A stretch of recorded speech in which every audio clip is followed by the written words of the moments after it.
Vamos lá, iniciando um grande projeto DojoCast. E nós não poderíamos começar com duas figuras menos emblemáticas do que Sensei Henrique Machado, Sensei Gleiser Barbosa. Boa noite. Vamos começar falando um pouquinho sobre vocês. Primeiro, Sensei Gleiser aí que tá com a gente, se apresentar pra galera conhecer, saber um pouco de onde vem. Eu já adianto que são da Gracie Barra Amazonas, mas pode, Sensei Gleiser, dar um alô aí pra galera, o que você faz, o pessoal conhecer um pouco mais aí sobre a sua história aí. É isso aí, Khalid.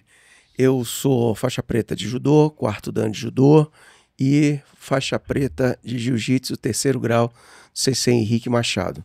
Sou formado em educação física, especialista em iniciação desportiva. Venho aqui pela primeira vez ao Acre e estou sinceramente assim apaixonado pela cidade. Um povo assim muito atraente, muito educado, acolhedor, né?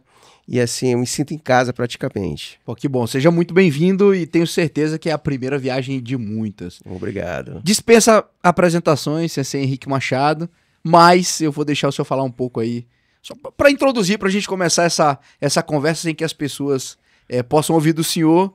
Bom, meu nome é Henrique Machado.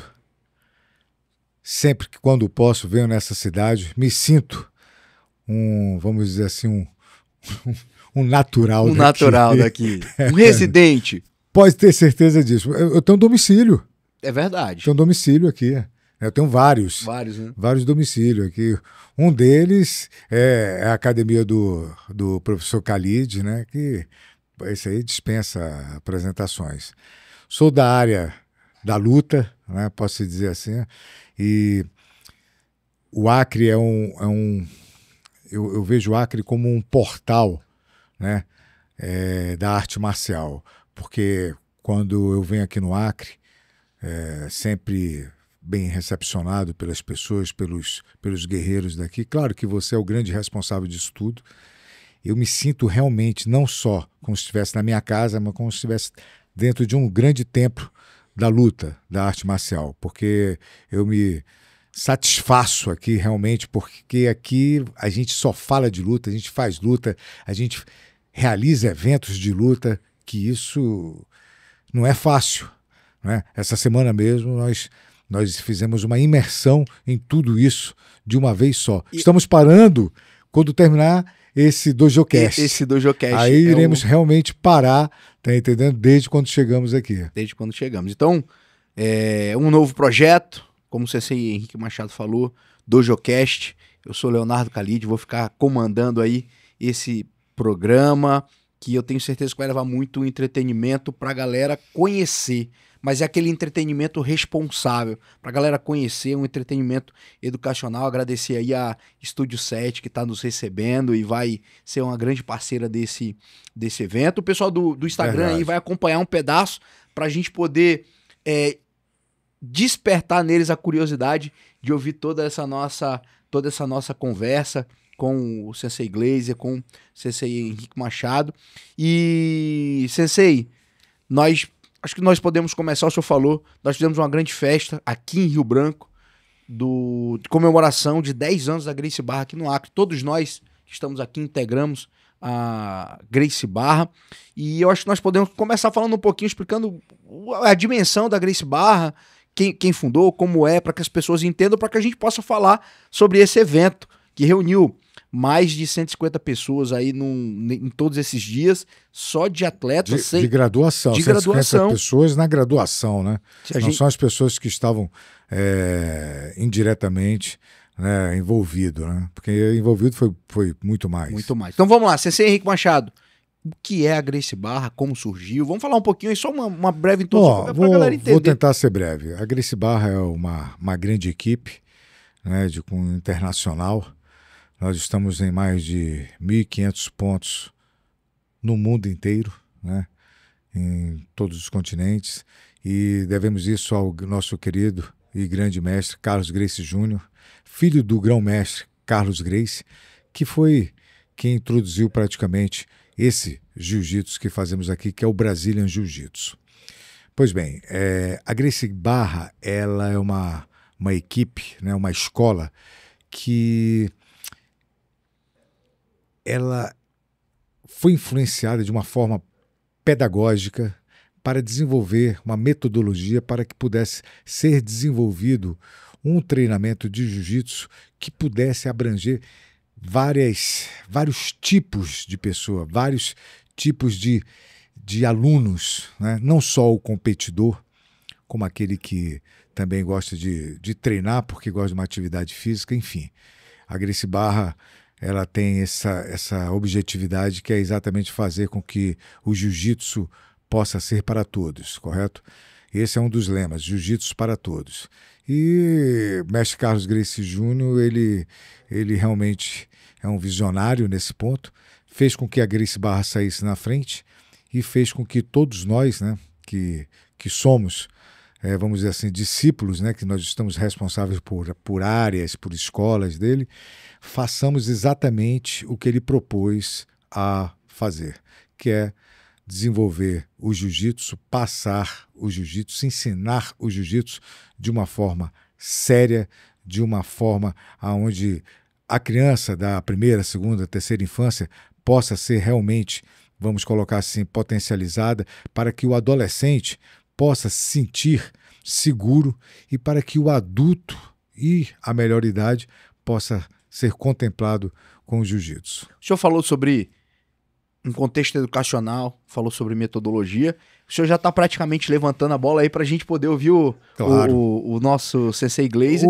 O Glazer, quero dizer uma coisa, que o Glazer hoje, né, é docente, né, mas o Glazer está comigo desde os 13, 14 anos, quando eu pegá-lo no colégio. Na escola, no colégio. Na escola, e tudo. O primeiro emprego dele foi já com a luta. Coloquei para fazer a faculdade de Educação Física, né, também, porque vi que ele tinha exatamente esse perfil, esse encaminhamento, né, e foi uma aposta vencida, porque o cara é bom, hein?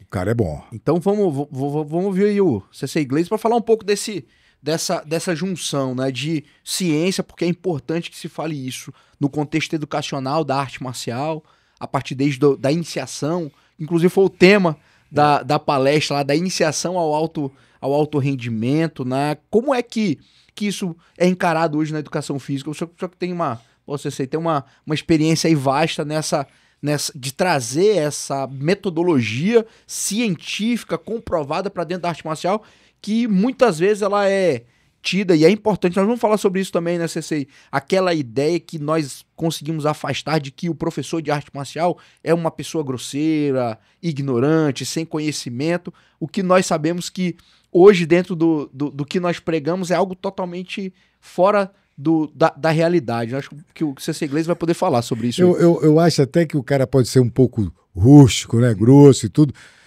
mas ele não pode ser um cara alheio ao fundamento científico. Claro. Ou seja, ele, no mínimo, ele tem que ter estudo, né, claro, da área.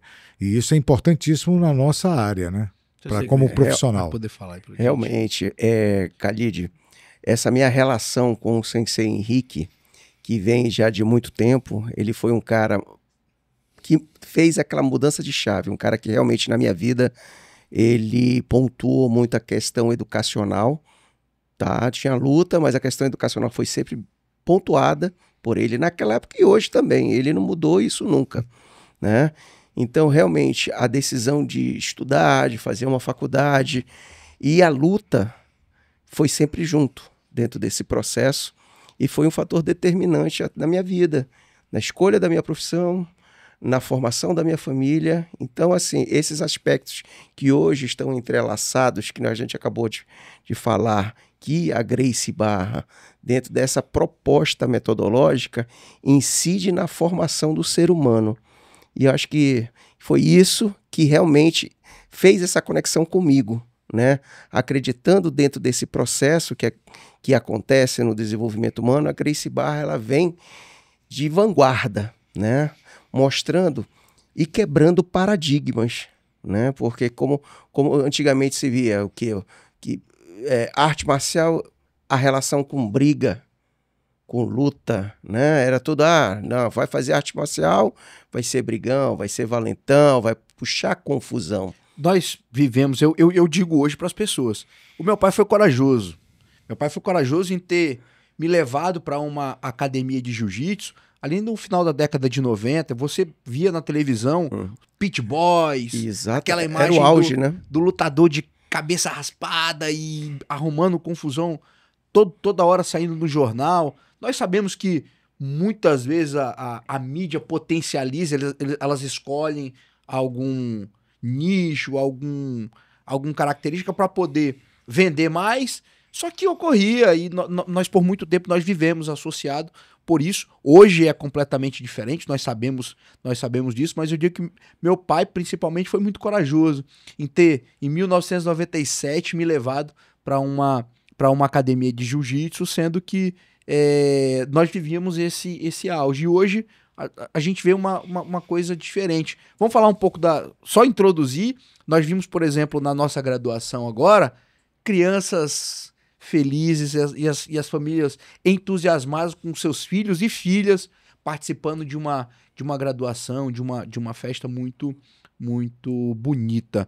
Qual é a importância, Sensei Glazer, da prática da arte marcial para criança ali, a partir de 2 anos, 3 anos? A gente sabe que não tem uma idade muito, digamos assim, perfeita, ideal para começar, mas a partir de 2, 3 anos ali a gente já tem metodologia aplicável, é importante para a criança, não é? Como é que funciona isso aí? Khalid, isso aí foi um tema bastante debatido durante anos, né?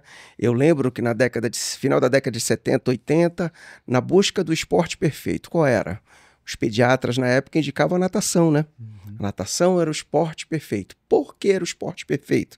Porque ela fazia que a criança desenvolva, né? Que a criança vai crescer, vai chegar na fase adulta com 1,80 m, 1,90 m, porque ela desenvolve. Hoje não. Hoje a gente já encontra, dentro da pesquisa científica, a comprovação que não, toda a prática esportiva, ela desenvolve vários aspectos, né? E a luta, ela vem com mais uma dessa vertente para promover esse desenvolvimento físico, emocional e social. E eu vou começar com uma polêmica aqui pro Sensei Henrique Machado, porque formou muitas crianças campeãs. Sim. 7, 8 anos campeões brasileiros. Ele é uma referência, né? Ele é uma referência na formação. E hoje, Sensei, o senhor segue nessa pegada, achando que toda criança tem que treinar para competir, para ser campeão. Como é que o senhor encara isso aí hoje, tendo tanto tempo de experiência e tendo visto tanta coisa? Isso é um tema polêmico aí. Hoje, totalmente diferente, né? Hoje, eu aplico, né, de uma outra forma. Eu acho que a criança ela tem que ter o tempo de criança, principalmente nos dias de hoje, que a criança não pode brincar como eu brinquei, né? Como talvez você tenha brincado, o professor Glazer também tenha feito.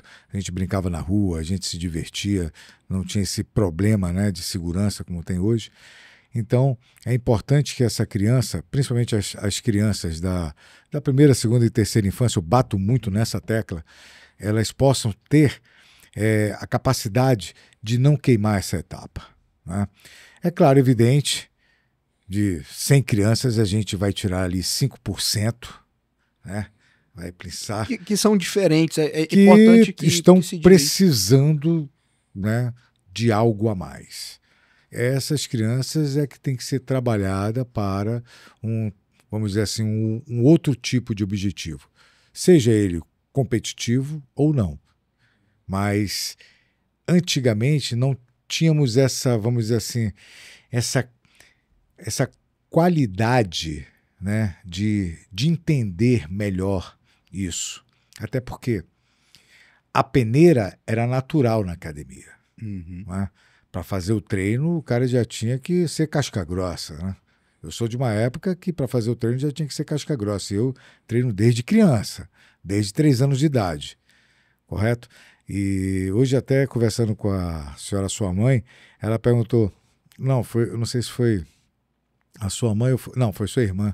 Eu não lembro se meu pai participou de uma forma ativa, né, da minha introdução na luta, mas o meu tio, sim. O meu tio, eu lembro muito bem disso, né? Meu tio, ele fez questão, meu tio, inclusive um grande abraço para ele, para meu tio Petrônio Pedro Machado, né? Que foi um grande incentivador, é ainda um grande incentivador a respeito da luta na minha vida. Mas hoje o critério de treinamento é completamente diferente. A gente faz exatamente com que a criança possa ser uma criança no seu tempo total da academia, entendeu? E a gente separa algumas crianças que queiram realmente competir ou que têm uma certa tendência. Uma tendência, né? Aquela identificação, olhar do professor para conseguir identificar a criança que desperta. Um olhar clínico. Claro. Não depende só de mim. Hoje eu tenho um corpo, né?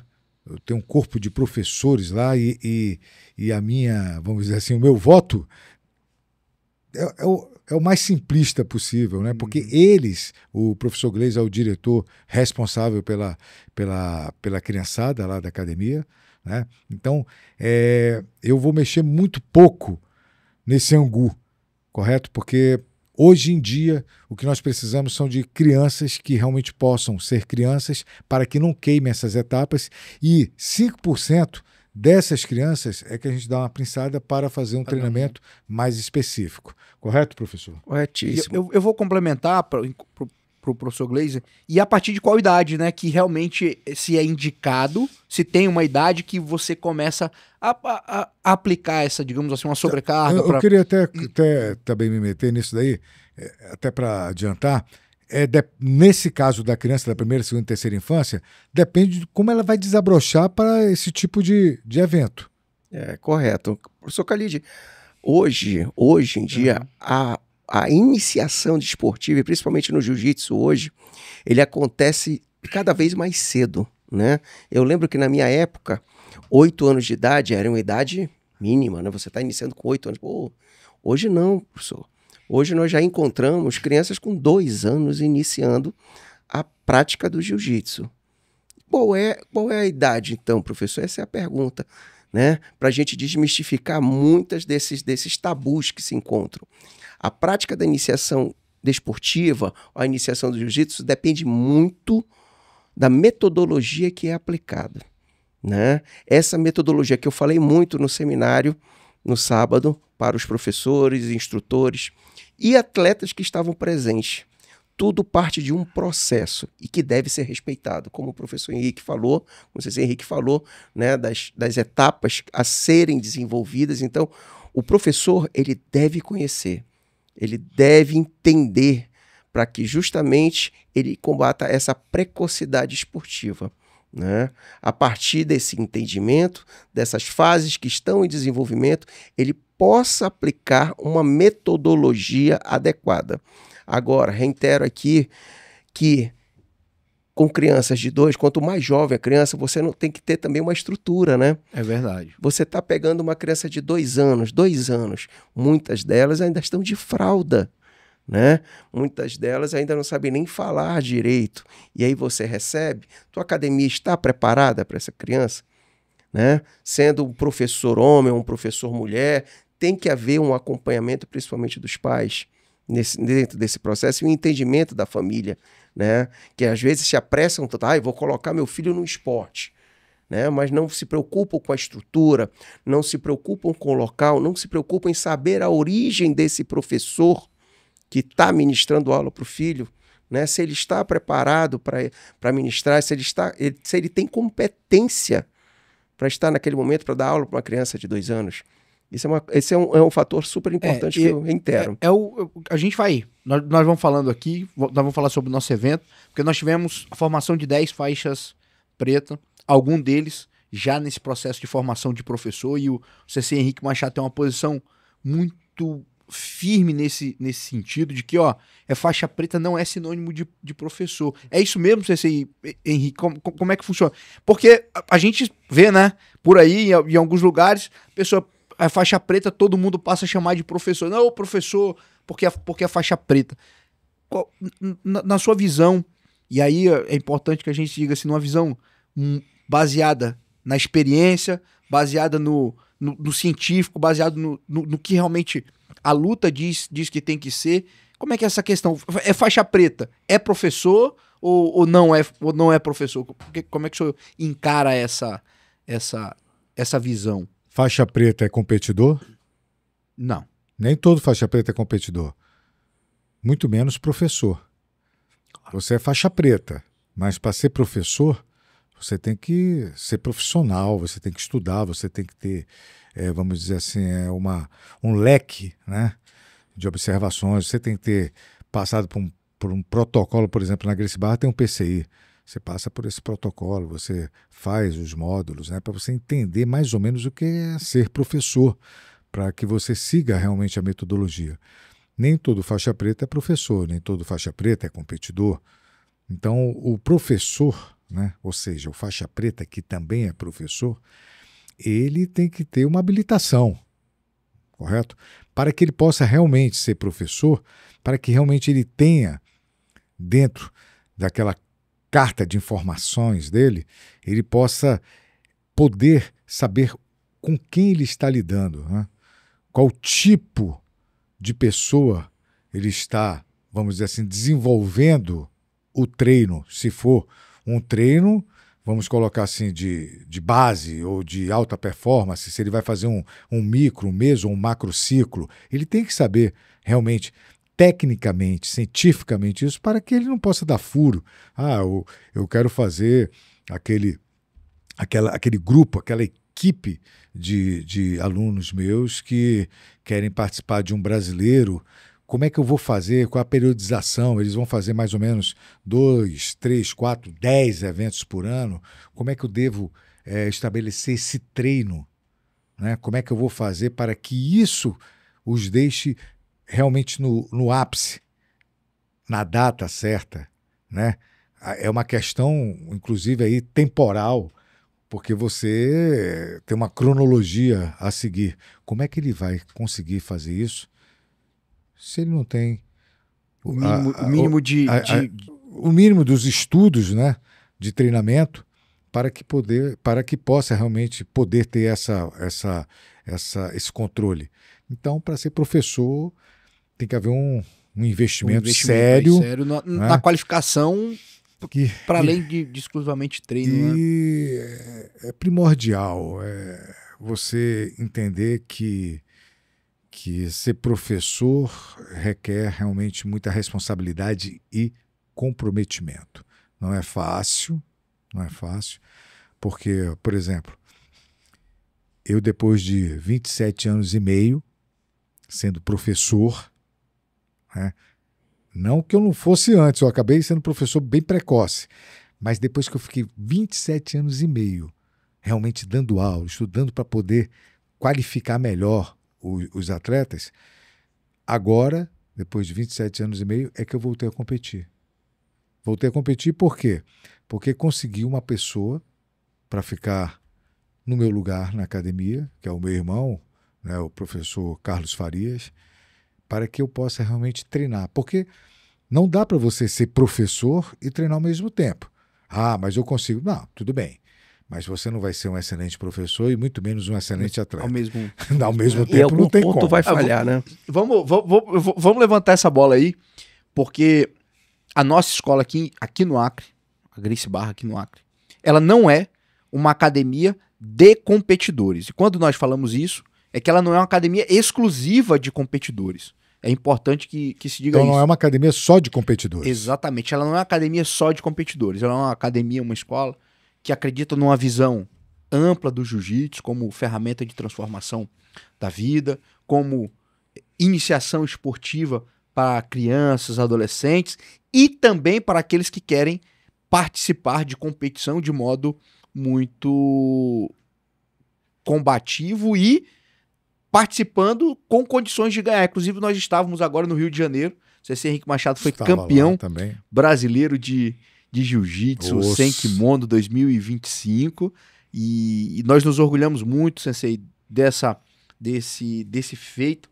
Nós sabemos que depois de, como o senhor falou, depois de um longo período aí sem competir, retornar. Mas o senhor pôde ver também um atleta nosso aqui de Rio Branco, fazendo lutas duras. Surpreendeu geral lá. Surpreendendo geral. Eu vou falar para o senhor, surpreendeu para aqueles que não conheciam, porque é a primeira competição dele, é importante que se diga. Na primeira competição dele, nacional, já como campeão. Como é que o senhor vê, e eu acho que o Glazer pode começar, como é que a gente consegue fazer essa integração, né? Entre aqueles que são praticantes do lifestyle, do jiu-jitsu, que querem aproveitar tudo que a arte marcial pode trazer para além de, no nosso caso do jiu-jitsu, derrubar, imobilizar, fazer chaves, de estrangulamentos. Como conseguir numa escola, numa academia, fazer com que essa população, vamos falar assim, essa comunidade com objetivos distintos dentro da arte marcial possam coexistir e todo mundo conseguir aproveitar ali o que de melhor tem na arte marcial?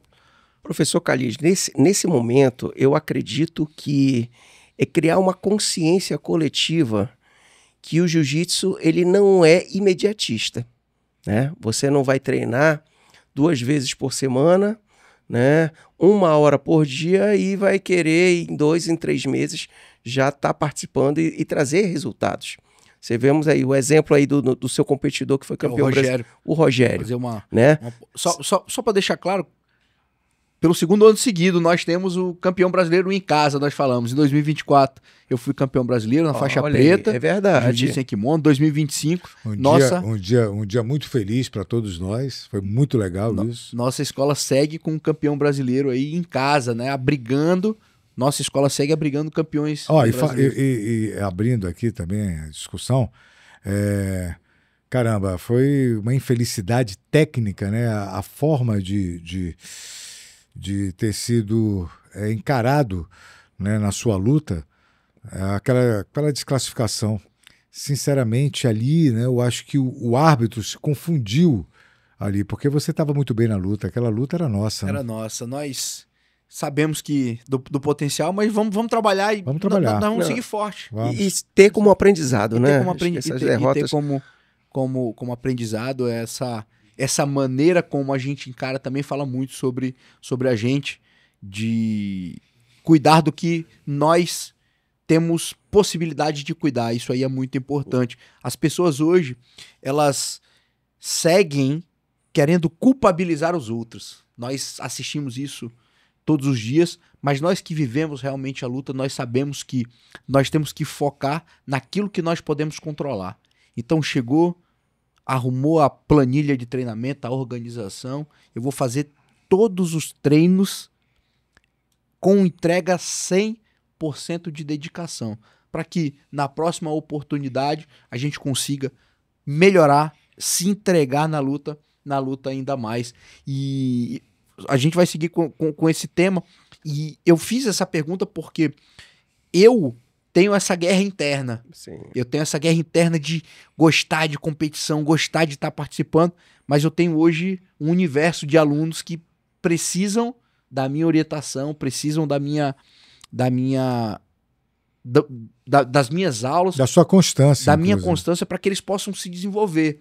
E aí essa guerra que você falou de ser professor, ser atleta, ser competidor, querer gostar disso, ter isso no sangue, é complexo você conseguir fazer isso, e é muito difícil você conseguir administrar, porque por mim, todos os meus alunos competiam, todos treinavam em alto nível de competição, só que eu não posso projetar o que eu desejo para mim, para minha vida, para outras pessoas. Sim. Né? E aí, professor Glazer, como é que a gente consegue tocar isso de modo que você não afete, projetando a vida de outras pessoas, o que você deseja? Esse é o primeiro passo, né? O que você deu aí, é esse processo de reflexão, você refletiu que você não pode projetar, é o primeiro ponto, né? O professor que trabalha com outros atletas, ele tem que fazer esse momento de reflexão. E o outro é fazer 3 perguntinhas. O que, para quê e para quem? Né? O que? O que eu estou ensinando? Né? É o jiu-jitsu. E se eu ensino, é porque eu conheço. Eu não posso ensinar aquilo que eu não sei. Claro. Né? Já parte desse princípio. Então, o professor tem que estar preparado, tem que estar sabendo do que está ensinando. Então, como o Sensei Henrique falou, nós temos aí o PCI, que é uma ferramenta maravilhosa. O professor da Gracie Barra, ele não se perde. Porque o PCI tem todo o processo educacional, pedagógico, científico.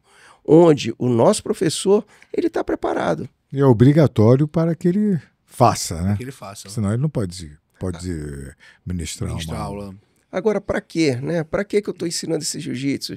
Né? Para quê? Para melhoria da qualidade de vida, né? Para melhoria do suporte, eu vou fazer atleta, né? Aí entra aquilo que a gente começou agora a falar sobre a consciência, né? De saber, de entender que o jiu-jitsu ele não é imediato, é um processo.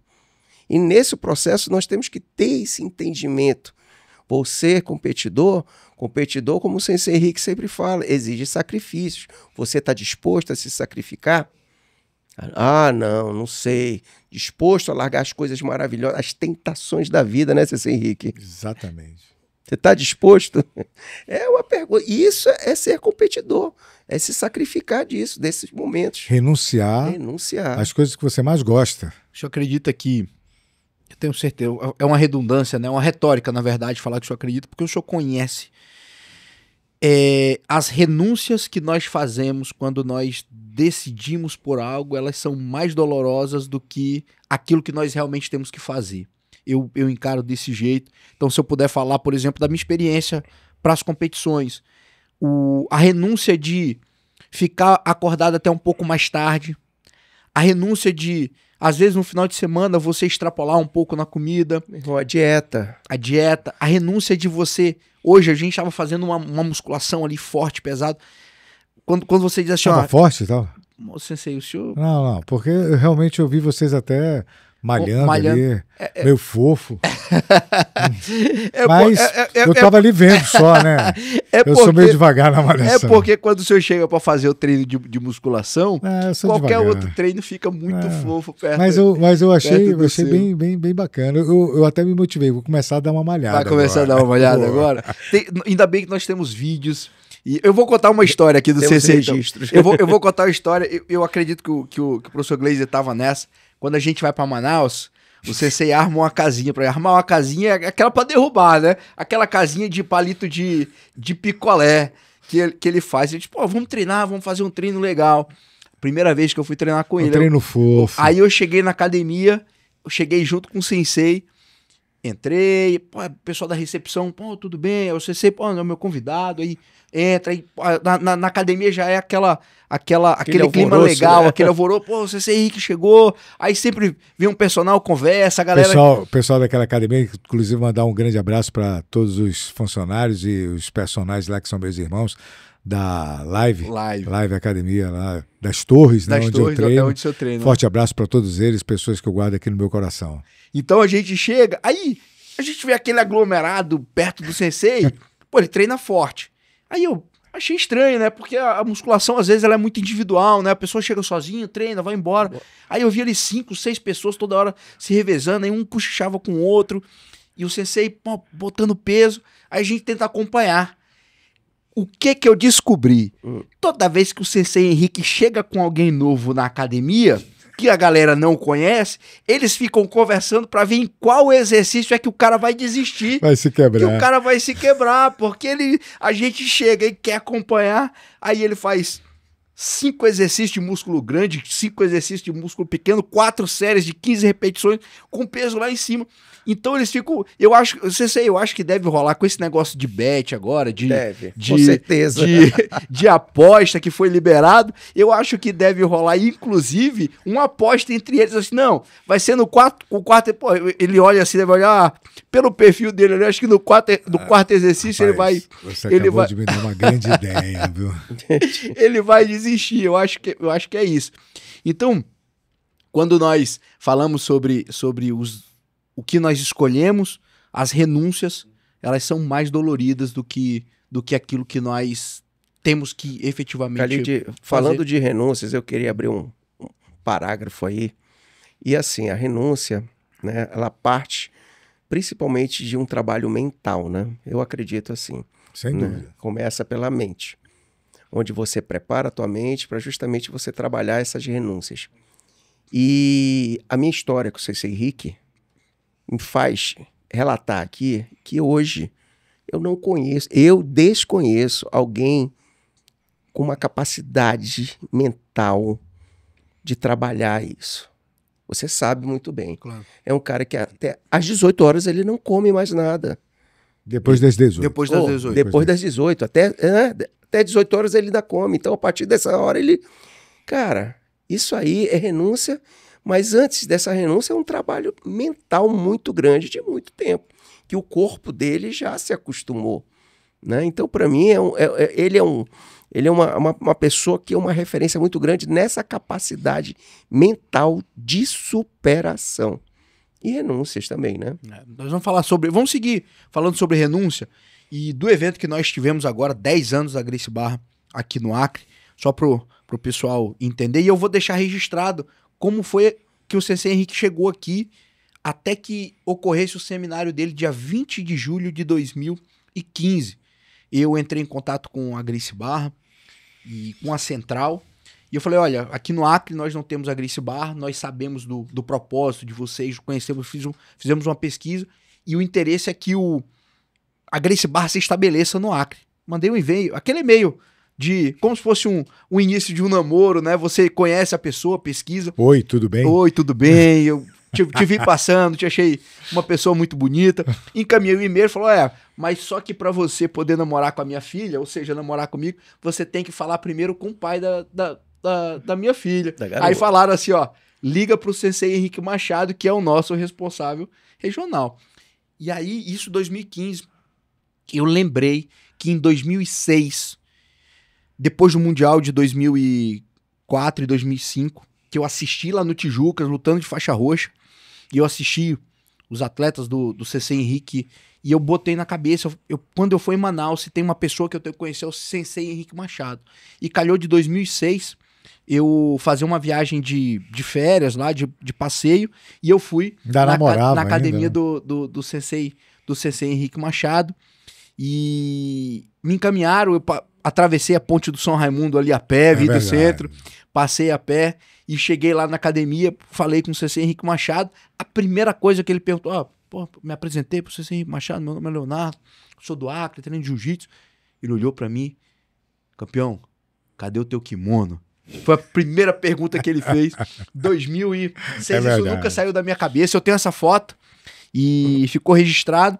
E aí calhou de depois de 2006, 9 anos, eu entrar em contato e me reencontrar. Só que eu não dava pra saber que era ele, porque foi por telefone, né? Aí me mandaram contato, eu liguei pro Sensei Henrique Machado, falei, Sensei, meu nome é Leonardo, eu entrei em contato e me pediram pra ligar pro senhor. Você tinha até confundido, achando que tava falando com um diplomata de Itamaraty, né? Aí ele falou assim, ele escutou eu me apresentar, ele não disse oi, não disse alô, não disse nada.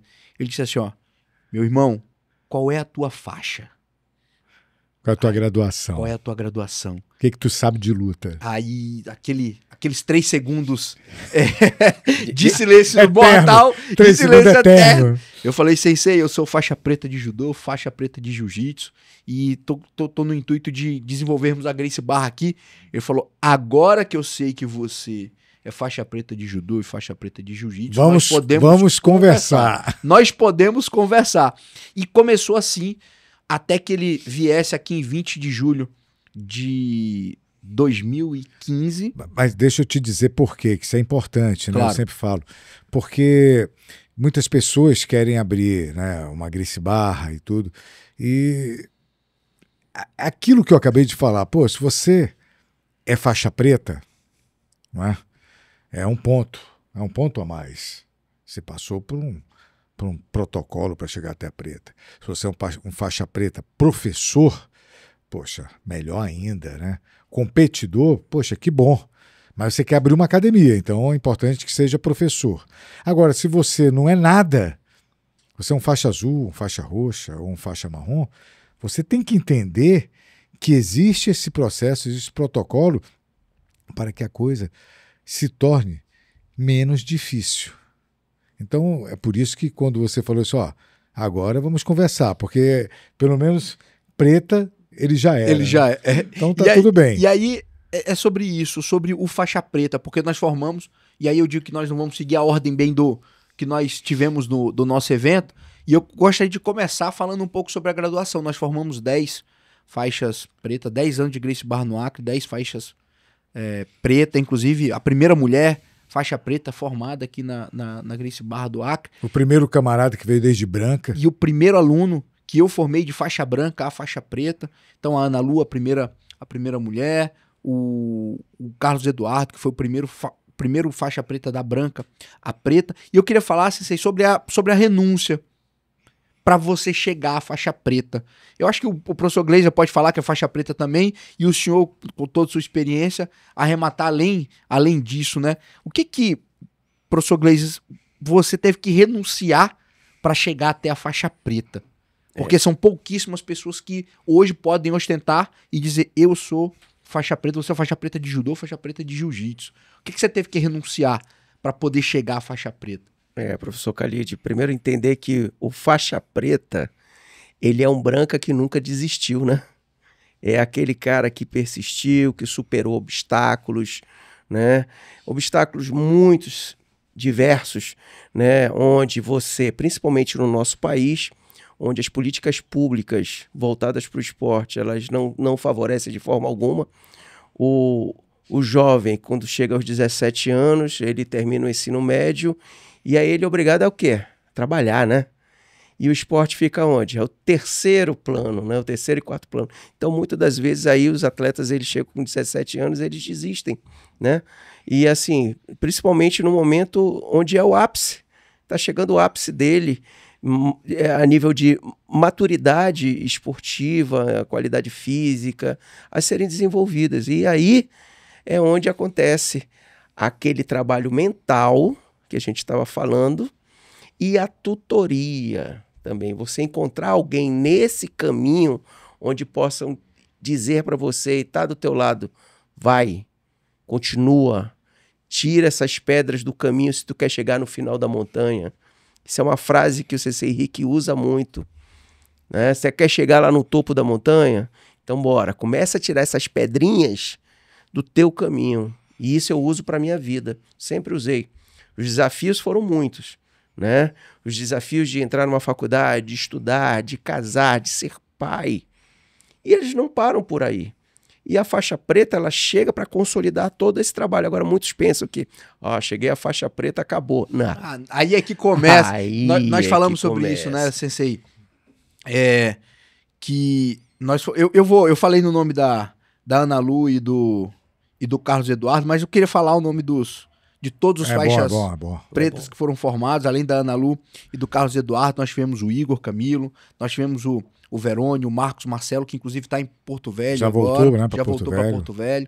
O Rogério, e nós tivemos o Cleilson, o Portela, o Marcondes e o João. São os 10 faixas pretas que acabaram de ser formados. O Gleiser falou que o senhor usa uma palavra de incentivo muito legal, que olha, você tem que tirar... São várias, Khalid, são várias. Nós vamos falar algumas delas. Você tem que tirar as pedrinhas do caminho, e às vezes elas são grandes. Você sabe quais são as pedras que atrapalham o caminho daqueles que estão trilhando ali Na realidade, para subir a montanha, né, você tem que chegar até o pé da montanha. As pedras estão no caminho. Subir a montanha é uma outra história. Chegar até a montanha, né, requer também um processo árduo, você escolher a montanha para subir. E é importante a subida dessa montanha porque quando você tira todas as pedras do caminho e chega exatamente na base da montanha e você olha para cima e vê que você não consegue enxergar o cume da montanha, né? E você começa de uma certa forma, a encarar isso subindo, você começa a criar as cicatrizes, né? Porque você vai se ralar, né? Você vai criar algumas abrasões, vai se cortar. Mas quando você chega no topo, que você vai ter uma visão privilegiada, você começa a entender o processo. E aquele topo não teria o mesmo significado se você não tivesse escalado daquela forma. É importante que a pessoa possa entender esse processo na sua caminhada até a faixa preta. Correto? A renúncia, né? Você ter que batalhar. O professor Gleiser falou assim, o cara é obrigado a trabalhar, né? Dá até a impressão que, vai pra morte, né? Mas eu, graças a Deus, eu não fui obrigado a trabalhar com 13 anos, mas eu comecei porque o meu sonho era ir para o Japão. Então, Claro. eu com 13 anos de idade, meu pai falou, ó, bicho, na nossa família, todo mundo com 13 anos de idade começa a trabalhar. E não foi preciso ele falar 2 vezes. Eu disse, tá bom, mas o que eu posso O fazer? que eu posso fazer? E ele me deu uma tarefa, né? Uma missão, e eu comecei. E foi bom porque foi aí, eu não parei de trabalhar dos meus 13 anos até hoje. Né? Mas foi com isso que, por exemplo, eu pude ir para o Japão, ainda cedo, eu pude conhecer o Brasil inteiro, né? O mundo, graças a Deus, ficou, vamos dizer assim, ficou menor, né? Porque você vai conhecendo o mundo, você vai começando a entender as culturas, você vai começando a entender que aquilo é o topo e o processo é o trabalho. Infelizmente, o profissionalismo dentro das artes marciais, ele ainda está sendo, vamos dizer assim, colocado, né? Ele ainda está sendo, vamos dizer assim, consolidado. É claro, evidente que hoje a coisa já está muito melhor, mas nem todos ainda são profissionais. Nem todos vivem da luta. Muitos sobrevivem. E eu, sinceramente, eu acho que o professor, o verdadeiro professor, ele tem que viver bem e tem que viver da luta, porque o que ele gasta de tempo estudando, né, treinando, estudando, trabalhando em prol de uma melhora, meu amigo, é difícil você ter que comparar isso com outra profissão, porque quem é da luta sabe o que eu estou falando. Ou mensurar, né? Valores. Exatamente. Que é o mais... Porque quem é da luta sabe o que eu estou falando. Por exemplo, eu, garoto, né, naquela época que as pessoas adoravam ir para um aniversário de 15 anos, meu amigo, o cara matava um boi para comemorar o aniversário de 15 anos do filho, da filha. Né? Eu renunciei muitos aniversários de 15 anos, porque eu tinha que acordar cedo. Para poder treinar. Acordava 4h30, 5 horas já estava treinando e tudo quando era garoto. E muitos dos meus alunos que foram campeões mundiais e tudo, faziam exatamente isso, porque eu passei por isso. Não é? Eu te digo o seguinte, hoje eu tenho contato com um aluno meu, quero até mandar um grande abraço para ele, o Gregory, né, Rodrigues, o Robocop. Tá lá no UFC, Tá no UFC. fez uma luta, nós estávamos no Rio, que nocaute, hein? Maravilhoso. Que nocaute. O Gregory, ele tem muito disso, porque ele passou o treinamento dele de base, né, e de alto rendimento, de alta performance na academia, né, de faixa branca até a preta. Ele foi um cara que, no sistema, vamos colocar assim, até ondulatório, né, claro, ascendente, descendente. Ele foi um cara que realmente pagou o preço, renunciou de alguma forma, depois se fortaleceu e hoje, né, está aí no processo das subidas das montanhas e está muito bem. Eu não vou citar o nome de outros aqui para não cometer uma injustiça, né? É muita gente. Mas eu estou citando o nome do Gregory, né? Porque o Gregory é um garoto que casou com a Jéssica, que é uma pessoa... Ele conheceu lá na academia? Lá na academia. Eu ia falar sobre 2 aspectos importantes. Primeiro, sobre o ambiente, que uma academia, que uma escola... A gente usa, né? Nós usamos, para as nossas que nós conhecemos, nós usamos o termo escola. Porque, inclusive, dojo, já para ajudar a galera, se fosse uma tradução literal, que é uma palavra de origem oriental, a tradução literal seria lugar do caminho, né? Exato. Isso aí é literal, mas ela significa onde você vai aprender as coisas. Então, eu não posso chamar só de academia. Nós costumeiramente chamamos os nossos locais de escola, por esse quesito educacional, sem dúvida, que deve ter, que deve existir. Eu acredito que é o primeiro de todos. E isso passa por um bom ambiente, né, professor Glazer? Essa questão do ambiente das escolas de jiu-jitsu. Como é que nós temos que trabalhar? Qual é o ambiente que nós conseguimos ter e atingir esse trabalho desde a iniciação até o rendimento, o alto rendimento? Esse ambiente, professor Khalid, é um ambiente que possa promover as várias potencialidades da criança, do jovem e do adulto. Que ambiente é esse? Um ambiente, primeiro, seguro, um ambiente saudável, né? Eu digo saudável, uma saúde, pessoas que te possam ali te proporcionar uma evolução. Nós estamos falando do jiu-jitsu, que é um esporte individual, mas ele é extremamente coletivo. É até redundante falar nisso. As pessoas dizem que é o esporte individual mais coletivo que tem, né? Mais coletivo, e digo mais, é o esporte com maior inserção social, porque você encontra ali no tatame várias pessoas de várias profissões interagindo a partir do momento que você coloca um kimono e pisa no tatame. Então isso é muito importante dentro do ambiente, da estrutura onde se faz a aula, né? O Sensei Henrique, ele é catedrático em falar nesse assunto dessa inserção social, porque ele consegue, dentro do dojo, né, inserir todas essas classes sociais juntas, do advogado, do médico, do juiz, do gari, do segurança, e ali no momento todos estão interagindo, aprendendo e evoluindo. Um aspecto importante. E aí eu vou puxar a sardinha para o nosso lado, né, Sensei? Quando nós falamos sobre a uniformização, por que é que nós batemos muito nessa tecla? Isso aí colabora muito para essa ideia. E eu não comparo, professor Gleiser, Sensei Henrique, com outras academias, não. Eu sempre uso a minha própria academia. Hoje eu publiquei a foto de 20 de julho de 2015. Como nós estávamos em descompasso, nós estávamos iniciando, e como aquela imagem hoje me choca. Eu fico chocado. Com a imagem da minha academia, eu não olho para outras escolas, não. Eu olho para mim, como aquilo me choca. É óbvio que eu não posso olhar e julgar com os olhos de hoje o que eu fazia há 10 anos. Agora eu tenho que aprender.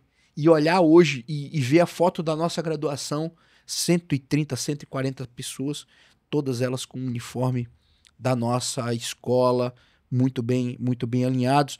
Isso traz um senso de pertencimento e isso traz um olhar de que, olha, eu sou igual àquele que está me ladeando. E mais, eu posso olhar para nossa fileira de faixas pretas, eu posso olhar para a fileira daqueles que já avançaram e dizer, olha, eu consigo chegar lá, eu consigo me inspirar àqueles que estão ao meu lado. E eu queria falar sobre inspiração também, para a gente seguir. Eu tenho uma foto que ficou muito emblemática e eu fiquei por muito tempo olhando para a fotografia, que foi agora no Brasileiro, o Sensei Henrique Machado ali no ringue de aquecimento, enquanto eu falava, e eu podia ver ali a concentração dele e a espera da luta, como a mentalização dele foi um ensinamento. Sensei, o senhor não disse nenhuma palavra, o senhor concentrado ali, e talvez aquele tenha sido um dos maiores momentos de ensinamento que eu tenha tido ao seu lado. Aquele momento de silêncio, ele foi importante do que várias palavras que eu ouvi ao longo da minha vida. E então eu olho e vejo, por exemplo, o Sensei Henrique Machado com uniforme e eu digo, olha, eu consigo um dia chegar a esse padrão, a esse patamar. Quem sabe um pouco parecido com ele, eu vou continuar seguindo, trilhando o meu caminho para um dia escalar a montanha. Então isso que você falou da inclusão, de estar todo mundo ali parecido, você olhar para o lado e ver assim, não, eu consigo, você olhar para frente e conseguir dizer, olha, eu posso. Você falou, né? Perfeito. A motivação, ela está ligada diretamente a essa inspiração. Quem é que te inspira? Alguém, alguma coisa. Esse retorno do Sensei Henrique ao tatame é uma inspiração. E você sabe que na nossa academia em Manaus foi uma dose de motivação assim para muitos ali. Muitos ali que mandaram mensagens que diziam, Sensei, lhe vendo no tatame agora se me deu vontade de lutar. Olha a importância dessas referências. Né? Eu realmente, naquele dia, né, do brasileiro, né? Do brasileiro. Que foi quando eu machuquei a costela. Costela. Né? Você ficou junto comigo lá no Lutou Rodrigão, com a costela machucada, Khalid. Olha aí. Rapaz, eu vou te falar uma coisa. Ali eu lutei porque eu estava muito focado. Muito focado. Você viu que eu fiquei até com febre, né? Depois daquela primeira luta, cara, o parasimpático, aquela parada toda, o negócio foi sinistro. Mandar até um abraço para os meus companheiros de guerra, né? Aquela turma que eu competi, forte abraço a todos eles aí, né? Ao Miguel, ao Léo, ao Raymond, né? Que são pessoas assim que têm todo o meu respeito, toda a minha consideração e admiração, né? Porque são pessoas que estão ali, assim como eu, faixas pretas, amadurecido, né? Maturado na guerra, estamos ali para fazer força, guerrear e, acima de tudo, se divertir.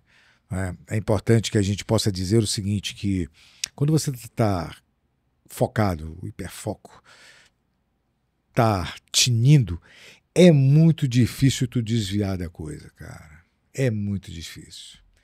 Não tem como você dar passo para o lado, nem para trás, nem nada. Ali foi muito legal, eu estava com o Leozinho lá, estava com a minha família toda lá de São Paulo. Forte abraço pro Rodrigão. Pô, foi uma coisa ali sensacional. Kikuchi-san, sempre do meu lado, garoto maravilhoso. Nossos companheiros aí espalhados. É importante que se diga, hoje a Gracie Barra é muito grande, nós temos muitos parceiros, colegas no mundo todo, mas ligados ao CC Henrique Machado no mundo todo também. É impressionante. Eu vou contar... A legião de amigos. A legião de amigos. Ano passado, eu viajei sozinho, né? Para lutar o brasileiro, e logo depois tinha um campeonato interno da Gracie Barra. Eu cheguei lá na BB e olha que coisa legal. O CCI disse, olha, no restaurante aí da BB, qual era aquele prato, CCI? Arroz à piamontese. Pede o filé com arroz à piamontese, eu comi muito isso aí. Ó, aí eu cheguei lá, olhei no cardápio, pô, conhece demais. Eu entrei no ginásio. Foi há 30 anos atrás eu comi aquele prato. Eu cheguei no ginásio lotado. Aí começaram a chamar meu nome, Leonardo Khalid, Gracie Barra Amazonas. Aí o pessoal ia pra grade e disse, ó, é lá do Sensei? É lá do Sensei? Eu falei, é do Sensei. Pô, manda um abraço pro Sensei. Então você ia lá, e isso de você ter ramificações por todo lado do mundo, isso aí é muito legal. Prazeroso, né? A referência que você constrói. Então, está Quero associado... saber se depois tu comeu o filé piamontese. Comi o filé piamontese. Tá. Eu vou procurar a foto depois e mandar pro senhor.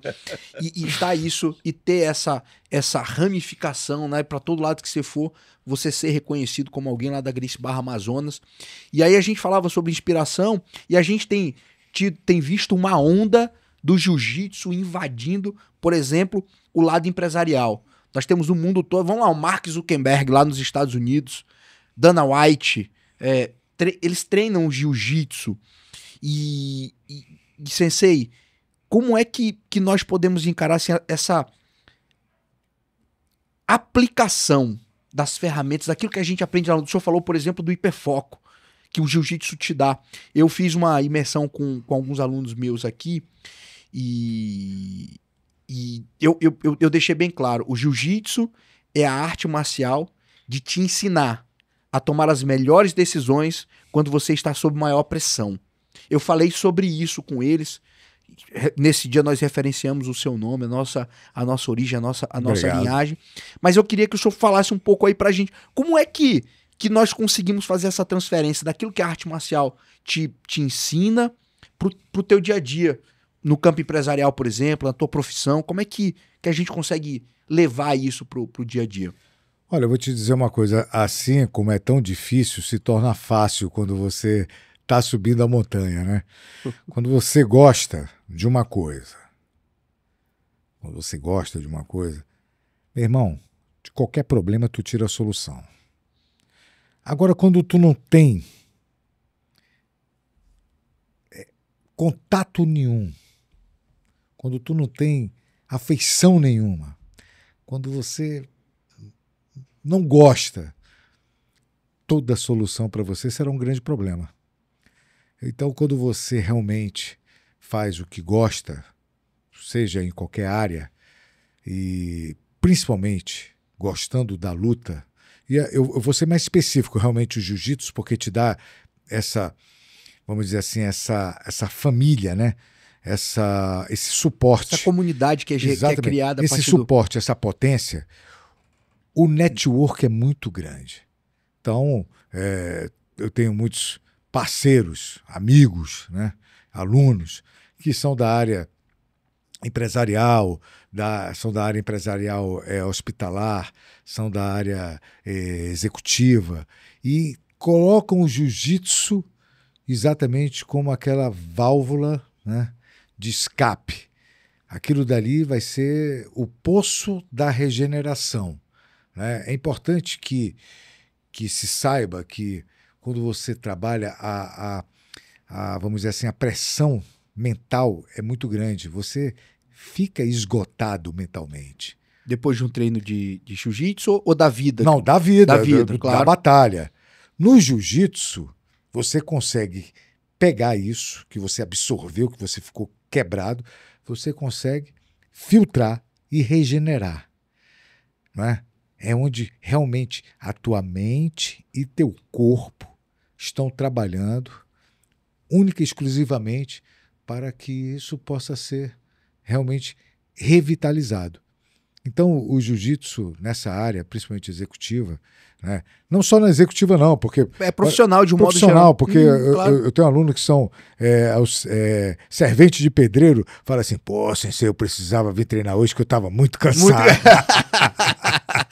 Demais. É onde a gente aí tu cansa o corpo e descansa mesmo. Aí tu chega, vê um bibliotecário e fala assim, caramba, sensei, pô, esse treino foi salvador, né? Eu estava muito quebrado. E aí tu vai fazer uma comparação, né, profissional de cada um, que são profissões completamente distintas, mas que o jiu-jitsu chega a um ponto, tá entendendo? Que é o jiu-jitsu que consegue realmente fazer uma filtragem, uma regeneração. Eu acho que quando você gosta de uma coisa, ela tem esse poder, né? De poder realmente melhorar, qualificar melhor, né? E fazer com que aquilo que tu reclamou o dia todo possa ser exatamente aquilo que vai fazer você dormir bem. Correto? Claro. Foi essa analogia que eu quis dizer assim, o que te deixou fraco e tudo, é o que vai poder fazer com que tu durma e acorde mais forte. Nós formamos um faixa preta na Bolívia, o Diego, e ele me falou uma frase que até então... o Diego de Santa Cruz. O Diego de Santa Cruz. Claro, um abraço para os nossos amigos da Bolívia. Sim, nós temos lá um desenvolvimento de um trabalho forte também. Ele disse uma frase para mim que calhou bem com o que eu sempre senti. Ele diz assim, o jiu-jitsu é filtro de idiotas. Se você tem uma boa academia e chega alguém que não é compatível com aquilo lá, o jiu-jitsu vai te revelar. Ele revela a índole das pessoas. Então, expurga aqueles que não têm uma boa índole. Então, se você tem uma boa academia, as boas pessoas, elas naturalmente vão se encontrar, se canalizar harmoniosamente.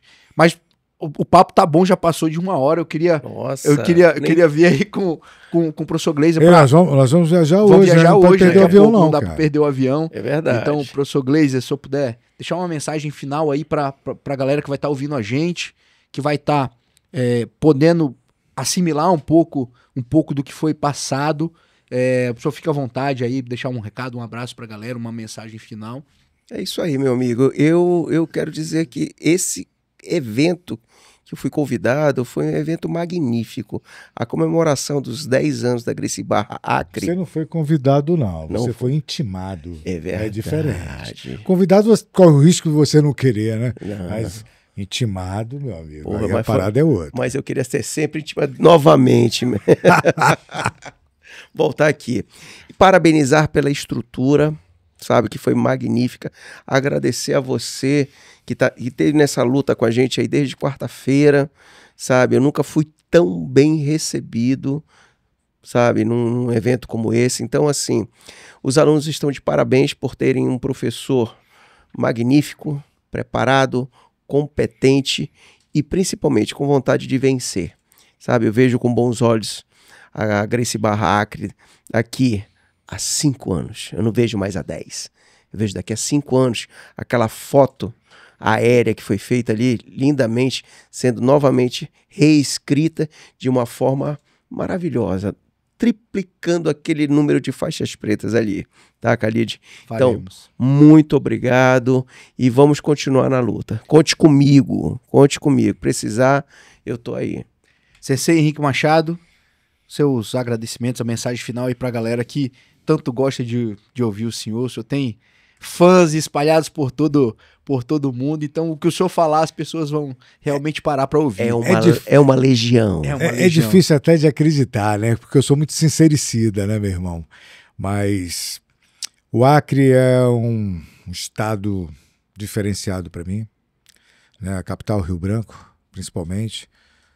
Você, as nossas escolas da Gracie Barra aqui, que são coisas que eu guardo no meu coração. É importante frisar que eu venho aqui pelo menos 2 vezes por ano, né?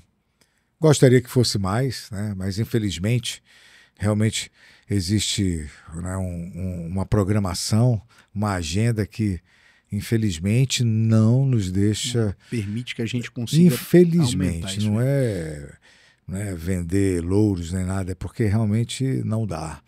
Mas eu fico muito satisfeito e é um trabalho que eu me sinto seguro que está sendo realizado da melhor forma possível, que é esse daqui de Rio Branco, através do Leonardo Khalid.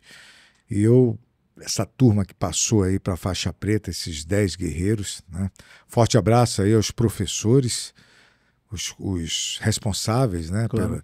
pela turma que foi graduada, e que realmente possamos dobrar, triplicar, quadruplicar, para que a gente possa ficar cada vez mais forte, cada vez mais coeso e, acima de tudo, positivo. É bom vibrar nessa vibe da positividade aqui, porque a gente vai longe. Nós passamos por várias fases na luta. A colonização, que foi muita porradaria, e foi mesmo. Eu não vou dizer que era uma época sinistra. Não, foi uma época boa, participei, foi ótimo isso. Mas já passamos dessa época. Claro. Né? Nós estamos numa outra época, é um outro perfil, é uma outra comunidade. Né? É um momento, né? É um outro momento e um outro sistema que, com tudo isso que vivemos, nos dá atributos e, acima de tudo, ferramentas para que a gente possa mexer com essa turma que precisa realmente de um caminho da luta, né? Ou na luta, para que possa realmente exercer da melhor forma possível o seu bem-estar, né? A sua profissão, enfim, o que ele quiser. Que seja coeso, seja positivo. Então, muito obrigado a todos. Um forte abraço a essa comunidade do jiu-jitsu aqui do estado do Acre. Encerramos o nosso DojoCast, sem esquecer que continuaremos felizes na guerra e atentos na paz. Muito obrigado. Os.